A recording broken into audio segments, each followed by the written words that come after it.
泡胶之后，李小开给我建议说，一起测评2款气泡胶的 PK 视频比较好玩。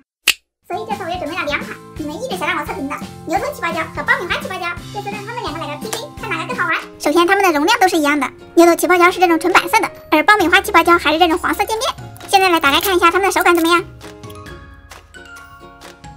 这2个闻起来都没有味道。牛顿气泡胶戳起来很软糯，而且非常灵面，流动性也很好，拉伸起来很轻松。炸泡声很解压。这款爆米花气泡胶戳起来也很柔软，虽然它上面看着不光滑，但它底部还是很灵面的。它也很好拉伸，纹路也好看。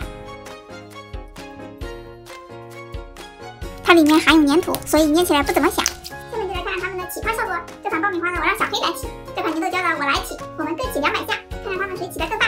小黑，给你一个起泡胶玩。我来了，我就是无比帅气的小黑。好了，别自恋了，快点。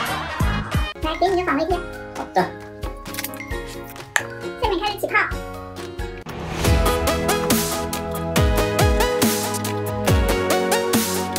哇，我的变得好蓬松啊！我的好大呀！是不是快到200下了？再起5下就可以了。卷。哇，好大！看我的，哇，比你的要大哟。但是它的这个纹路比较漂亮。你们更喜欢哪一个？